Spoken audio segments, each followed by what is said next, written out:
After all these years of hiding the existence of UFO and aliens, they might just be real. Today, let's take a look at some scary UFO sightings reported by the military and covered up by the government. Starting off this countdown, we have the top Cliff UFO. On September 19th in 1952, half a dozen Royal Air Force officers were taking part of NATO exercises. That's when they encountered a UFO. So the men finished their exercises and they were headed back in their fighter jets when crew members on the ground saw a weird silver circular object traveling several thousand feet above the jets. One of the witnesses said, and I quote, "The acceleration was in excess of that of a shooting star. I have never seen such a phenomenon before.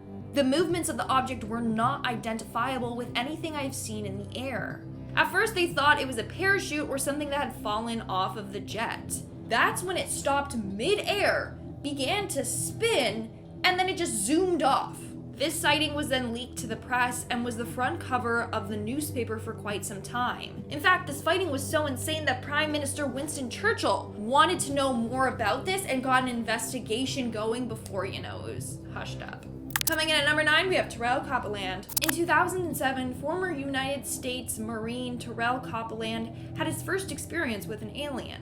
He was in his apartment when he saw an orb floating outside. He said, and I quote, "It was just a big ball of light. It wasn't moving. One was solid white, the other was directly across the street from it, up 300 feet above ground, and was changing colors very rapidly." The next thing he remembers is feeling something very wrong, and then he passed out. When he woke up, he heard someone entering his apartment. The person was moving the doorknob and scratching at the door trying to get in. He tried getting up from his bed, but he was completely paralyzed. He then reached for his weapon, and that's when he heard a voice coming from outside the door. The voice said, "You don't need that weapon, we won't harm you."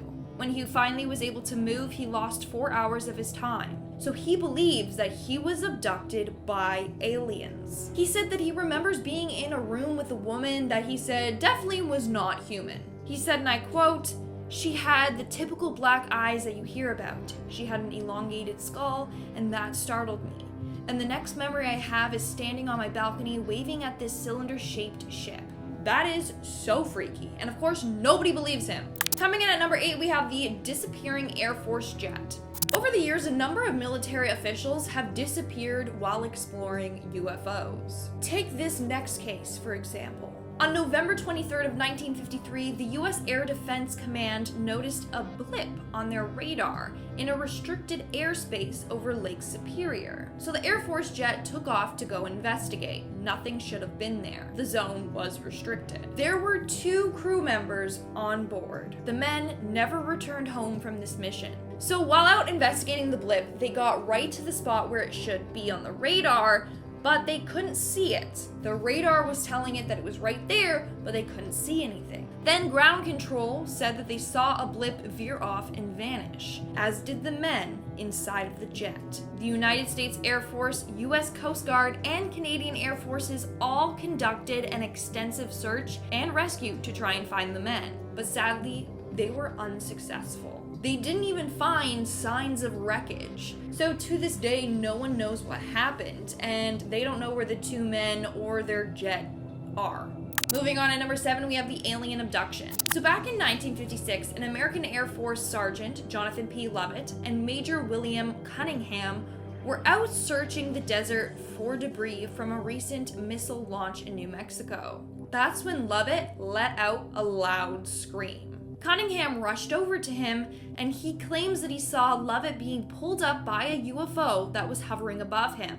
Lovett was then pulled inside of the craft and it took off. Cunningham radioed for help, and when help arrived, they saw that he was in complete shock. They then started to investigate the incident, and according to the military, there was an unidentified object in the area and it was detected on their radar. So Cunningham was telling the truth. There was something in that area. 3 days later, Lovett's body was found 10 miles away. It was severely mutilated and drained of blood. So it seems like Cunningham was telling the truth. He got abducted by aliens and his body was, tampered with, and then they discarded of it. Moving on to number 6, we have the Boy Scouts. On August 19th of 1952, a scoutmaster and his Boy Scouts were on their way home from a retreat. They were near West Palm Beach, Florida, when they encountered a really bright flash. The scoutmaster originally thought it was a downed plane or a car accident, so he actually pulled over to go help. He told the scouts to stay in the car and to alert someone if he didn't return back in 15 minutes. So he got out with his flashlight and an axe and went towards where he saw the bright lights. He ended up going towards a wooded area. And about 4 minutes in, he started to smell something very nauseating. And then he felt like he was being watched by somebody. The next thing he remembers is feeling heat on the top of his body, and he looked up and saw a hovering, glowing object above him. He started to back away from the craft when he heard this weird noise. It sounded like metal rubbing against metal. He said a hatch opened and he saw a red flare come towards him, and the next thing he knew, he lost consciousness. When he woke up, he was leaning against a tree and he was completely blind. His eyes had been burned by the light. When authorities found him, he was incoherent, terrified, and freaking out. That's all. He said that he saw a UFO. He said that he saw a UFO. And if it was, and like stories like this freak me out, because if it wasn't a UFO, then what was it? Like, what attacked him, you know, like a government laser or what? We are now at our 5th and halfway mark with Britain's Roswell. This is said to be the UK's most famous UFO incident. So in December of 1980 in Rendlesham Forest, England, a number of people reported seeing unexplained lights and then a weird spacecraft land. It all started on December 26th when a security man saw strange lights descend into the forest. As he approached the object, it moved through the trees, and the animals at a farm nearby went crazy. The following days, more and more people saw these lights. In fact, a number of credible U.S. Air Force officials were witnesses to this, including Deputy Base Commander Lieutenant Colonel Charles Halt. The lieutenant himself confirmed that what he saw was definitely a UFO. And at number 4, we have the Gorman dogfight UFO. Now, this is said to be one of the most well-known cases of, UFOs from the 20th century, so chances are you've actually heard of it. It's also a fairly credible one. On October 1st of 1948, U.S. Air Force pilot George Gorman was out flying when he spotted a UFO below him. He described it as a flying disc with round and well-defined edges, and it was brightly lit, and it was circling slowly over the city. What was weird was that this object was not showing up on his radar, but he could clearly see it. So Gorman decided to follow it. But as he got closer to the object, it got brighter and then it shot away from him. He said that it went around 250 miles per hour and then increased to 600 miles an hour. Because of the speed, Gorman obviously lost sight of it. Now the government was all like, yeah, no, it was just a weather balloon. I don't know what Gorman is talking about. But an experienced aviator knows the difference between a weather balloon and a flying saucer. So mic drop, end of discussion. And at number 3, we have the Pentagon. A couple of years ago, the Pentagon released footage of what they confirmed to be a UFO. I'm pretty sure you all have seen the video, but if not, here it is. So the UFO was captured on camera by 2 naval aviators. They were shocked at what they saw. There's a whole fleet of them. Look on the ASA. My gosh. They're all going against the wind. The wind's 120 knots from the west. So in the video, you can see what appears to be a UFO flying in the sky. In the video, you can hear just how shocked the pilots are at what they're seeing. Look at that thing, dude.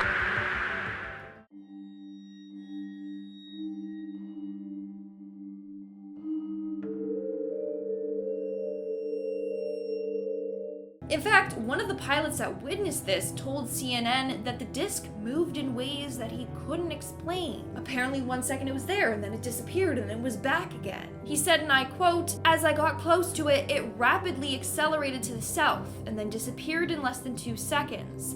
This was extremely abrupt, like a ping pong ball bouncing off a wall. It would hit and then go the other way." And at number 2, we have Project Blue Book. In June of 1947, pilot Kenneth Arnold was out flying his small plane when he saw 9 strange objects moving at high speeds through the skies near Washington's Mount Rainier, which people think Mount Rainier, is hiding UFOs, but that's a whole other story. They were flying in a V formation and were glowing a bright bluish whitish light. After his claims became public, a number of other people witnessed the same thing as well. As a result of the number of rising claims, the US Air Force started investigating these UFO sightings. This gave birth to Operation Sign in 1948 and then Project Blue Book in 1952.